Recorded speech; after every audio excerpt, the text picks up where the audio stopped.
Sinpo TV kembali hadir bersama saya Sri Dewi Andayani dalam Warta Parlemen selama sepekan.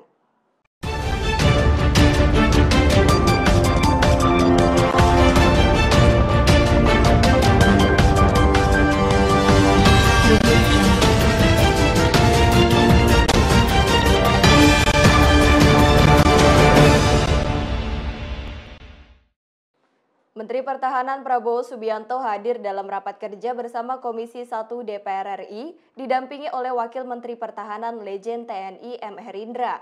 Pertemuan ini merupakan rapat kerja lanjutan mengenai isu-isu aktual di sektor pertahanan yang sebelumnya tidak bisa dihadiri oleh Prabowo Subianto.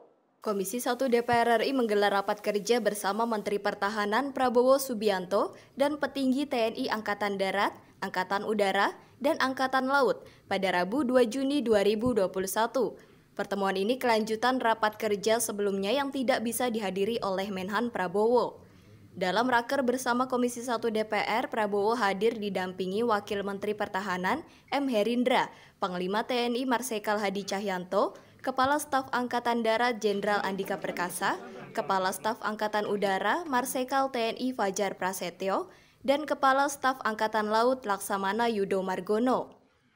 Rapat kerja hari ini berlangsung tertutup. Raker Komisi 1 dan Kementerian Pertahanan sebelumnya telah membahas beberapa permasalahan dan isu. Rapat kali ini diagendakan melanjutkan pembahasan sejumlah isu penting di sektor pertahanan. Ketua Komisi 1 DPR RI Mutia Hafid mengungkapkan rapat membahas anggaran dan rencana pembelian alat utama sistem persenjataan atau alutsista. Mutia juga menyampaikan bahwa pimpinan rapat menyetujui rapat digelar secara tertutup. Kita sepakati dulu mengenai sifat rapat, dan tadi kami dari pimpinan sudah rembukan berhubung ini tentu terkait dengan rapat anggaran yang akan membahas di antaranya alutsista yang akan direncanakan pembeliannya dan juga sistem pertahanan negara. Dan sebagaimana lazimnya, rapat kita akan buka dengan sifat tertutup. Dari Jakarta, Jihan Nabila Halida Dianisina melaporkan untuk Sinpo TV. Dalam rapat kerja bersama Komisi 1 DPR RI, Menteri Pertahanan Prabowo Subianto menyampaikan hasil rapat yang menjelaskan tentang rencana induk pertahanan Indonesia, termasuk dengan pembahasan anggaran modernisasi alutsista. Prabowo mengatakan pihaknya kini masih akan membahas rencana modernisasi alutsista lebih lanjut. Menteri Pertahanan Prabowo Subianto menyampaikan hasil rapat kerja bersama Komisi 1 DPR RI. Prabowo mengaku dalam rapat tersebut dirinya menjelaskan rencana induk pertahanan Indonesia termasuk anggaran modernisasi alutsista. Prabowo menyatakan kondisi alutsista Indonesia sudah sangat tua dan mendesak untuk segera diganti. Dirinya pun menjelaskan pihaknya kini masih menggodok rencana modernisasi alutsista tersebut. Meski demikian, rencana modernisasi alutsista menurutnya masih dibahas dan belum final. Sebagaimana diketahui, banyak alutsista kita sudah tua, ya, sudah saatnya memang mendesak harus diganti. Kebutuhan-kebutuhan sangat penting dan kita siap untuk menghadapi dinamika lingkungan strategis yang berkembang dengan sangat pesat. Dari Jakarta, Jihan Nabila Halida Dianisina melaporkan untuk Sinpo TV. Anggaran modernisasi alutsista sebesar 1.760 triliun dinilai tidak terlalu besar dan masih terbilang minim. Hal ini disampaikan anggota Komisi 1 DPR RI Effendi Simbolon pada rapat kerja bersama dengan Kementerian Pertahanan. Menurutnya, angka tersebut hanya sekitar 0,8% dan kurang dari 4% APBN. Anggota Komisi 1 DPR RI Effendi Simbolon mengatakan anggaran alutsista yang dipaparkan Menteri Pertahanan Prabowo Subianto dalam rapat dengan Komisi 1 DPR RI. Anggaran untuk modernisasi alutsista sebesar 1.760 triliun menurut Effendi dinilai tidak terlalu besar dan masih minim. Apalagi jika dibandingkan dengan beberapa negara tetangga, angka tersebut hanya sekitar 0,8 dan kurang dari 4% dari APBN. Menurutnya, angka anggaran Kementerian Pertahanan dengan angka itu masih dalam tataran yang sangat minim. Kalau ditarik di kebutuhan real yang beliau paparkan sih memang nggak terlalu besar ya. Jangan disandingkan ke kemampuan APBN kita ya. Tapi kalau angka segitu, kalau dibelanjakan dan seterusnya untuk kebutuhan yang tadi disampaikan, memang belum signifikan kalau dibandingkan dengan negara-negara tetangga. Misalnya Australia yang ekivalen 250 miliar US dollar. Kita rancangan tadi baru kurang lebih 124, sekian miliar US dollar. Belum lagi negara yang lain. Jadi mereka rata-rata kan di atas 2-3% dari PDB semua. Kita sementara 0,8, ya kan? Kurang lebih 4, sekian dari APBN lah. Itu masih di tataran yang sangat minim kita. Dari Jakarta, Jihan Nabila Halida Diadisina melaporkan untuk Sinpo TV. Komisi 8 DPR RI kembali menggelar rapat lanjutan pada 24 Mei 2021. Rapat ini terkait 21 juta data yang bermasalah dalam Data Terpadu Kesejahteraan Sosial atau DTKS. Menteri Sosial Tri Risma hari ini membenarkan adanya 21 juta data ganda dan dirinya mengatakan sudah melaporkan hal itu kepada Presiden Joko Widodo. Komisi 8 DPR RI menggelar rapat kerja dengan Kementerian Sosial. Rapat hari ini merupakan lanjutan pembahasan tanggal 24 lalu. Dalam rapat dibahas mengenai validasi 21 juta data yang bermasalah dalam Data Terpadu Kesejahteraan Sosial atau DTKS. Ketua Komisi 8 DPR Yandri Susanto menanyakan kepada Menteri Sosial Tri Risma hari ini terkait 21 juta data ganda dan siapa penerima bantuan sosial tersebut. Komisi 8 DPR menyatakan tak setuju atas keputusan yang dibuat oleh Menteri Sosial karena bantuan yang diberikan berupa uang tunai yang dinilai belum tentu dimanfaatkan untuk membeli kebutuhan pokok. Seharusnya tetap menggunakan e-warung. Di sisi lain, Menteri Sosial Tri Risma hari ini membenarkan adanya 21 juta data ganda. Dirinya mengaku sudah melaporkan hal itu kepada Presiden Joko Widodo. Mantan wali kota Surabaya itu belum bisa memberikan keterangan lebih lanjut dan akan terus mengikuti mekanisme yang berlaku. Ketua Komisi 8 Yandri Susanto mengatakan tidak akan melanjutkan bila data yang diberikan belum jelas. Ia tidak ingin jika bantuan yang diberikan tidak tepat sasaran. Yandri meminta Kementerian Sosial untuk menampilkan data yang sebenarnya sebagai landasan utama untuk membahas anggaran tahun 2022. Ya memang ada dan saya sudah lapor ke Pak Presiden, tapi bahwa saya percaya kalau niat saya baik, insya Allah Tuhan melindungi saya, gitu aja. Kalau dari pihak mana sih? Dari pihak mana sih? Ya saya nggak bisa ngomong detail lah Mas, mohon maaf sekali ya. Tapi dari Kemensos atau dari apa? Saya nggak bisa ngomong detail lah ya. Tapi mohon maaf. Tekanan itu terkait pembersihan data ganda penerima bansos atau gimana, mungkin bisa dijelaskan sedikit lagi petaninya? Yes, ya. Yang kemiskinan hampir 100 juta lebih itu, Bu Risma sisir, ternyata ada 21 juta ganda. Memang ada penerima manfaat selama ini yang jumlahnya juga cukup fantastis. Berapa juta tadi misalkan di BPNT ada sekitar 3 juta penerima manfaat yang ganda. Nah itu kan besar sekali kalau dihitung dengan duit. Nah oleh karena itu kita minta tadi kesepakatan lanjutan dengan agenda hari ini membahas anggaran. Tidak akan kita bahas anggaran lebih lanjut bila mana dasar datanya itu belum clear. Karena kita tidak mau lagi sembako atau bantuan tunai atau bantuan rehab rumah tidak layak huni itu tidak tepat sasaran. Atau malah ada yang mereka dapat satu rumah dapat 3 bantuan, tapi ada tetangganya sama sekali nggak dapat. Atau ada juga orang yang tidak berhak mendapatkan, justru mendapatkan. Nah itu bagian dari 21 juta data tadi. Maka kita minta itu sebelum dibahas lebih lanjut tentang anggaran tahun 2022. Dari Jakarta, Wilma Saselia, Halida Dianisina melaporkan untuk Sinpo TV. Komisi 3 DPR RI mengadakan rapat dengar pendapat dengan Mitra Kerja DPR Komisi Pemberantasan Korupsi atau KPK mengenai pembahasan refocusing dana anggaran KPK pada tahun 2022. Ketua KPK Firly Bahuri mengatakan DPR mendukung hal tersebut dan rencana anggaran KPK 2022 tentu tidak terlepas dari program-program pemerintah. Dengan pembahasan refocusing anggaran KPK pada tahun 2022. Rencana anggaran KPK 2022 ini tidak terlepas dari program pemerintah, yakni terkait dengan 7 prioritas nasional, 4 diantaranya yang harus dikerjakan oleh KPK. Firly mengatakan Komisi 3 DPR RI sejauh ini mendukung rencana anggaran KPK pada tahun 2022. Menanggapi isu lain terkait ASN, Firly menilai alih status pegawai KPK sudah didasarkan pada ketentuan perundang-undangan. Karena pegawai KPK adalah ASN, maka harus tunduk pada Undang-Undang Nomor 5 Tahun 2014 tentang Aparatur Sipil Negara yang dijabarkan pada Peraturan Pemerintah Nomor 11 Tahun 2017 tentang Manajemen Pegawai ASN. Undang-Undang pertama ada 19/2019 yang dikatakan bahwa pegawai KPK adalah aparatur sipil negara. Dan di dalam pasal 69 huruf C dan huruf D dikatakan penyelidik adalah pegawai aparatur sipil negara. Penyidik adalah pegawai aparatur sipil negara. Karena pegawai KPK adalah aparatur sipil negara, maka tunduk pada Undang-Undang Nomor 5 Tahun 2014 tentang Aparatur Sipil Negara yang dijabarkan dalam Peraturan Pemerintah Nomor 11 Tahun 2017 tentang Manajemen Pegawai Aparatur Sipil Negara.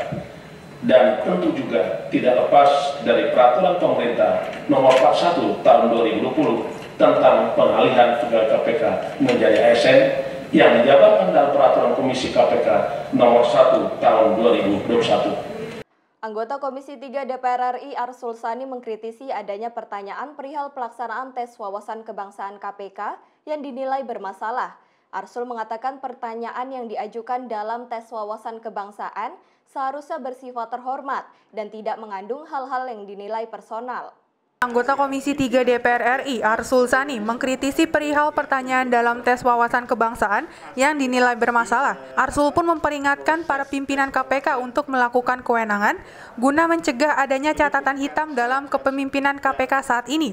Arsul mengatakan tes wawasan kebangsaan pada masa Orde Baru seharusnya tidak jauh berbeda dan pertanyaan yang diajukan sangat terhormat sehingga tidak ada hal yang bersifat personal dan memojokkan. Mengenai hal itu, Arsul Sani menilai tugas DPR yakni melakukan pengawasan dan bukan mencampuri kebijakan ataupun peraturan yang ada. Oleh karena itu, jika ada sesuatu yang dinilai menyimpang, Komisi 3 DPR RI bersedia membantu dalam menyuarakan permasalahan yang terjadi. Sebenarnya kan pelantikan itu seremonial saja. Yang penting kan bukan pelantikannya, yang paling penting itu kan SK-nya. Bahwa yang sudah lolos mendapatkan SK sebagai pegawai ASN yang bekerja atau ditempatkan di KPK. Yang paling itu. Nah, karena itulah menurut saya, karena soal pelantikan itu lebih bersifat seremonial ketimbang substansi status hukum, ya, maka ya lebih baik ketika dalam situasi sekarang untuk dipertimbangkan penundaan pelantikan seperti yang diminta oleh mayoritas teman-teman pegawai KPK yang sudah lulus TWK itu. Lebih lanjut, pelantikan pegawai KPK yang lolos TWK akan dilaksanakan pada 1 Juni 2021. Arsul pun mengimbau agar pelantikan tersebut ditunda sesuai dengan permintaan mayoritas pegawai KPK demi status hukum KPK yang lebih baik. Dari Jakarta, Natasha Alko, Halida Dianisina melaporkan untuk Sinpo TV.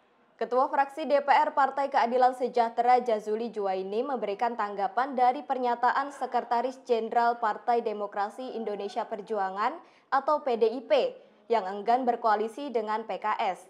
Meski begitu, Jazuli mengatakan PKS akan tetap membangun silaturahmi dengan partai-partai politik untuk menjaga hubungan berbangsa dan bernegara.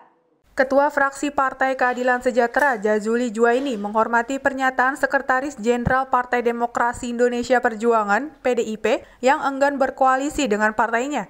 Meski begitu, PKS akan tetap membangun silaturahmi dan komunikasi kebangsaan kepada para partai-partai politik, ormas Islam, serta tokoh-tokoh bangsa, baik TNI dan Polri.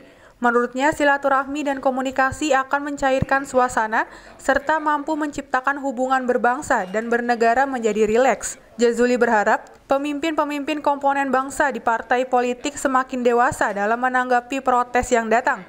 Dirinya juga tetap menghormati setiap pilihan-pilihan politik. Selain itu, Ketua Fraksi PKS, Jazuli, menyatakan bahwa pintu untuk PKS tidak pernah ditutup untuk seluruh anak bangsa. Hal ini dilakukan untuk melakukan kerjasama dalam berbagai bidang untuk kepentingan rakyat dan negara. Ya, karena itu PKS terus melakukan komunikasi atau silaturahim kebangsaan kepada partai-partai politik, terutama yang telah hadir di parlemen, kemudian juga kepada ormas-ormas, baik ormas Islam maupun ormas lainnya, kepada juga simpul-simpul perkumpulan ulama seperti Majelis Ulama Indonesia, juga termasuk kepada tokoh-tokoh bangsa, entah itu dari TNI, entah itu dari Polri, entah itu dari tokoh-tokoh yang lainnya. Karena silaturahim dan komunikasi itu akan mencairkan suasana, akan meredakan ketegangan, akan membuat hubungan berbangsa dan bernegara ini menjadi rileks. Dari Jakarta, Natasha Alko, Halida Dianisina melaporkan untuk Sinpo TV. Ketua Harian DPP Gerindra Sufmi Dasko Ahmad akan memastikan komunikasi politik dengan sejumlah partai politik berjalan dengan baik, termasuk dengan PDI Perjuangan. Dasko pun mengatakan pihaknya saat ini belum membahas lebih jauh terkait dengan pemilihan presiden karena dinilai belum saatnya.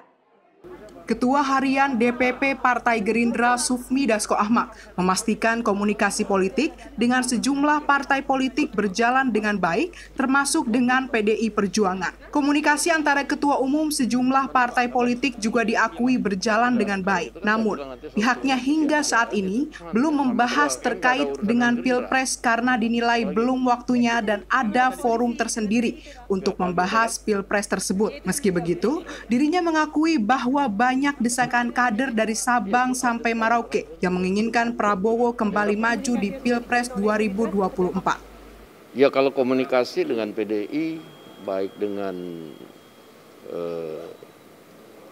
Gerindra ataupun Gerindra dengan partai lain, sejauh ini kan memang komunikasi berjalan dengan baik. Hubungan antara para ketua umum juga sangat baik, tetapi memang di internal Gerindra sendiri kita belum bicara mengenai soal Pilpres karena memang belum waktunya. Ada timetable tertentu di Partai Gerindra akan membuat forum untuk itu. Nah, kalau di Gerindra sendiri di internal belum bicara soal Pilpres, bagaimana kemudian kami akan bicara dengan partai lain soal Pilpres. Nah, kami rasa hal ini masih terlalu dini.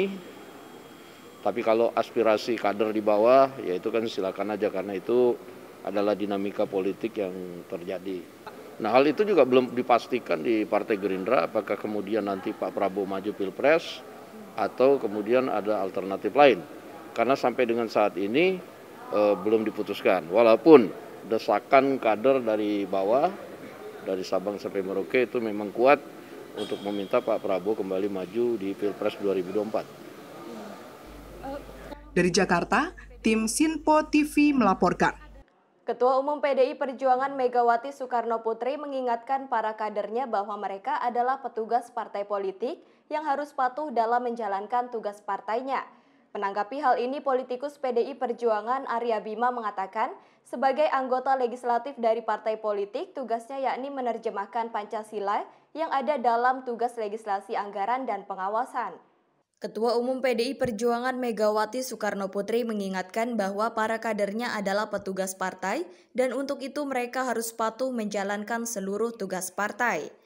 Menanggapi hal ini, politikus PDI Perjuangan Arya Bima mengatakan bahwa sebagai anggota legislatif oleh partai politik, tugasnya adalah menerjemahkan Pancasila Undang-Undang Dasar 45, Bhinneka Tunggal Ika di dalam tugas legislasi, anggaran, dan pengawasan. Ia juga mengatakan bahwa sebagai suatu amanat konstitusi, Megawati menegaskan bahwa di dalam pemilihan presiden dan legislatif, partai politik merupakan pengusung, dan yang harus diusungkan adalah sebuah ide, gagasan, dan ideologi. Arya Bima mengungkapkan bahwa dirinya diamanatkan lewat pemegang otoritas tertinggi, yaitu Dewan Pimpinan Besar Partai. Namun saat membahas legislasi, ia hanya membahas fungsi pengawasan. Begini ya, saya kira itu adalah konsekuensi dari amanat konstitusi ya, bahwa pemilu legislatif pesertanya adalah partai politik, kemudian Pilpres pesertanya adalah perorangan yang diusung partai politik.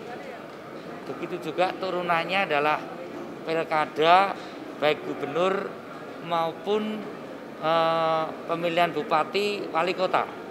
Ya.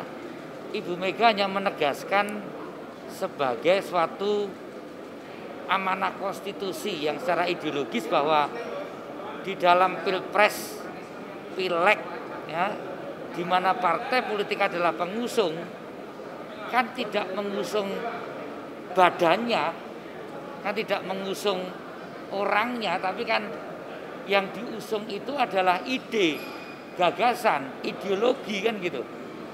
Jadi tugasnya Aryo Bimo diusung sebagai anggota legislatif oleh partai politik itu adalah tugasnya menerjemahkan Pancasila, menerjemahkan Undang-Undang Dasar 45, menerjemahkan Kebhinneka Tunggal Ikaan di dalam tugas legislasi, anggaran, dan pengawasan.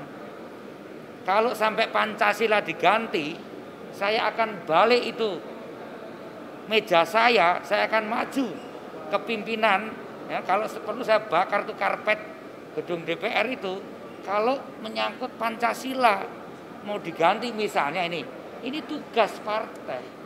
Ini sebagai tugas kepartean saya yang diamanahkan lewat pemegang otoritas tertinggi, yaitu Dewan Pimpinan Pusat Partai. Tapi pada saat saya membahas legislasi, saya membahas politik anggaran, membahas fungsi pengawasan, saya ini petugas partai yang sudah menjadi petugas rakyat, menjadi petugas bangsa. Di dalam kepartean kami ini petugas partai. Partai bisa mereshuffle saya. Apa sih partai politik? Partai politik adalah sebagai suatu sarana di dalam mengartikulasikan dan mengagregasikan kepentingan rakyat.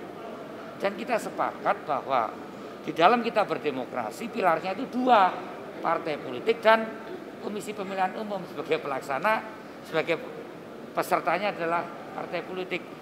Jadi benar sekali, petugas partai itu bukan petugasnya Ibu Mega, bukan karyawannya Ibu Mega, tapi petugas partai adalah petugas Ibu Mega sebagai ketua umum yang memegang dan harus melaksanakan mandat daripada keputusan Kongres. Ya. Petugas partai bukan pegawai partai, bukan. Pegawai partai itu karyawan, ya, bukan. Petugas partai adalah kader partai, kader yang sadar ideologi, sadar politik, ya, dan sadar organisasi. Saya sebagai anggota dewan, ya, memangnya saya berpendapat semau gue sesuai dengan Aryo Bimo? Enggak. Saya harus bicara Pancasila. Saya harus bicara ideologi secara smart. Saya harus bicara ideologi secara real di dalam menjawab politik anggaran. Ya, BBM satu harga. Ya, itu adalah keadilan sosial. Menurutnya menjadi petugas partai merupakan tugas bangsa. Dari Jakarta, tim Sinpo TV melaporkan. Demikian program Warta Parlemen kali ini dan sampai bertemu pekan depan. Jangan lupa untuk terus mengikuti berita terkini di Sinpo TV, Sinpo ID, dan media Sinpo lainnya.